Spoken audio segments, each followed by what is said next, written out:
স্বামী স্ত্রীর মিথ্যা পরিচয় দিয়ে ঘনিয়ামারা এলাকায় বসবাস করা এক যুবক যুবতীকে বিশালগড় মহিলা থানার পুলিশের হাতে তুলে দিল এলাকাবাসী বুধবার বিকেলে।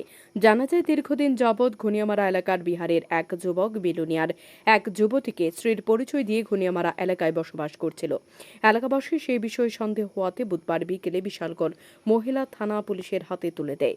জানা যায়, বিহার রাজ্যের যুবক রাহুল গুপ্তা বিলুনিয়া এলাকার সাথী নম নামে এক যুবতীকে মিথ্যা স্ত্রী বানিয়ে এলাকায় বসবাস করছেন।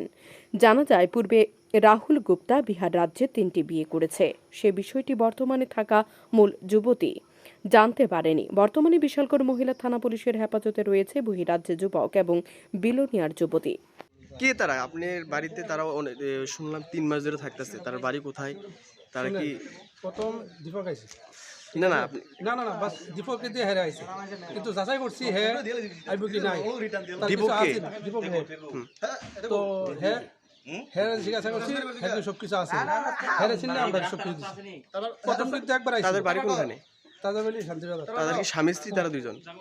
স্বামী স্ত্রী তারা কইছে, কিন্তু তারা এখন স্বামী স্ত্রী না? স্বামী স্ত্রী তারা কইছে, কিন্তু আমরা জানি না। আমরা সত্যি এত তথ্য করছি না। বাড়ি কোনখানে? একজনের বাড়ি কোনখানে? তারা বলি একজন বিহার, হ্যাঁ, আরেকজনের বাড়ি শান্তিবাজার। শান্তিবাজার বাস, কিন্তু প্রথমবার একবার আইছে। আপনারা কি জানেন না? মানে শুনলাম তারা নাকি স্বামী স্ত্রী না, একটা এলাকার মানুষ। তারা কইছে স্বামী স্ত্রী, ঠিক আছে। তারপরে আমরা এত তথ্য দানামি করছি না, না করার ক্ষেত্রে হ্যাঁ বিশ্বাস করে আমরা দিচ্ছি। বাস এতে ঢুকে আমরা আপনার এই যে কোন জায়গা এটা? আপনার নাম? রুহেল আপনার বাড়ি তো? Bureau report, news daily Bharat.